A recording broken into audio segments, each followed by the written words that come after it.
Welcome, drone video fans, and if you're tired of all the nag screens that you get when you run the DJI GO app when you're flying your Phantom, then you might want to try Litchi. We're here at the Litchi mission hub. You can see in the URL in the top of my screen there, but Litchi has a real easy way to set up waypoint missions, and this is one that we had set up. I'll show you the general settings there. You can have heading mode as manual. I have the finishing action to return to the first one. You can set your speeds and all that stuff. There's a lot of things you can do. There's under the missions, you can start a new mission, open an old one, save one, import one from another format, or export them in various formats. So there's a lot of power here in this Litchi Mission Hub planner. So as you can see, we've sort of laid one out here, a mission that's 2 miles long, 8 minutes long. You can see the altitudes given there at 200 feet and the distance between each of the waypoints. And when we set this up, we really didn't set the aircraft to be pointing in any specific direction because we were going to use our yaw to turn it. So we're looking at a typical waypoint setting here, and you can see that we have the where we set the altitude and the speed and the size of the curve. And right now there's no point of interest there because we have no points of interest. So we're going to add a point of interest here right over that little lake over there on the left side of the golf course, and then we're going to set the altitude that we want the camera to more or less focus on. So since I'm flying at 200 feet, I figured, well, if I have the camera looking down at about 32 feet, that should not be pointing straight down, but kind of give me a broad angle to catch that. And then once you set up various points of interest, you can go back to the waypoints that you set up, and you can tell them, well, you know, when you're at this waypoint, look at this point of interest, or when you're at this waypoint, look at this point of interest. So that way you don't have to manually swing your aircraft around and point it in any which direction. It'll take care of all of that by yourself. So as I said, I flew this mission without all these waypoints, and so I had to do it by manually turning it. We're setting up another waypoint there just on the bottom of the screen, and I think we set up maybe a third one, but we're going back to the different waypoints now and selecting. So when we get to waypoint 4, we're going to have it look at point of interest 2. So you'll see that reflected in the way that the little aircrafts indicators are pointing. Now we're going to waypoint 5 and telling it to I think here we have it set to none so that we can control it manually. We have waypoint 6 here. We're going to have it point to waypoint 1, which is over there by the lake, and then waypoint 7 none, and waypoint 8 none. But we did this real quick just to see how it would work, and I was going to go out and refly this, but we never got around to it, so we're just going to use the original video to give you an indication. Now we're going to go and save that, and here you save it to the Mission Hub, which is a Litchi site, and then you can download it on your viewing device, which in my case is an NVIDIA Shield K1.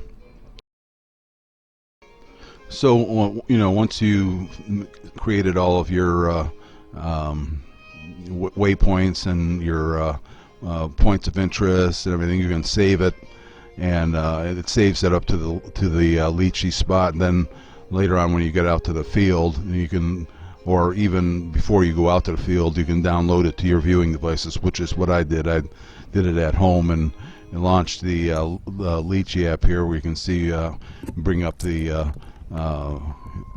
launch for the Litchi app, and I choose Litchi here instead of DJI GO, and tap on just once, and you just see no pop-up screens of warning, you're near an airport or whatever, and it's refreshing not to have to deal with that. So once you get going here, you can download the mission and then start it. You can see it's uploading the mission now to the aircraft, and shortly you'll hear the gal that gives information 104 feet altitude. she'll start talking and announcing the various locations as we're going. Actually, I don't hear her talking. I think I've turned down the volume on it. But since I flew this mission here before I had set up any of the waypoints, you can see that the aircraft is not really following or pointing in any direction. So I'm manually controlling it with the yaw control, and you know, I can bring up a picture of the mission and keep a picture of what I'm flying around right in front of me on the app. So there's an awful lot of power here as far as you know, setting things up. But I think by combining the use of points of interest and the waypoints, you can set things up so that it pretty much automatically points in the direction that you want. Now you're going to see we're going to swing around this corner here at waypoint 3, and it's going to continue looking in the same westerly direction. But that's because I didn't have a point of interest set up. So we'll just manually yaw towards the direction that we're flying in. And you know, we're heading now. It's showing that we're heading towards target 4. The status is moving, and we're going to cut out some of the in between stuff there. And you see target 7 status is moving, and we're again moving sort of sideways, not pointing at any particular point of interest. The horizon is skewed because we hadn't done a gimbal calibration in a very, very long time. We only use the Phantom 3 occasionally now that I have my Evo. See guys down there golfing on February 2nd. That was really amazing to see guys out there. It was only 45 degrees, but you know how golfers are. They'll get out anytime they can get a chance to. So we're just about to hit target 7 or waypoint 7, then we'll be heading towards waypoint 8. Waypoint 8 was the last waypoint, and I had it set up to return to waypoint 1 once it got to waypoint 8. So that was the end of mission command, and we're heading in that direction right now. You can again see all the information on the bottom of the screen, or you can have the gal announcing all of that information for you as you're flying, so you don't have to keep an eye on it.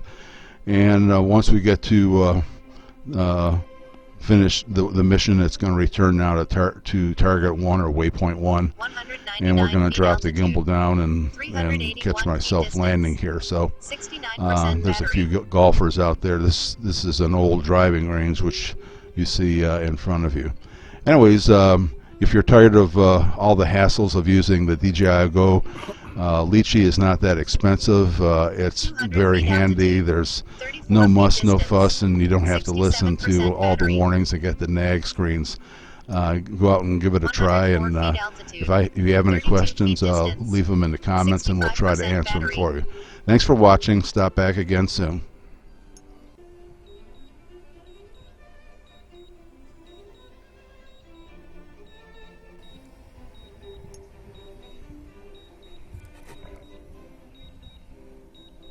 Feet altitude, 33 feet distance, 62% battery.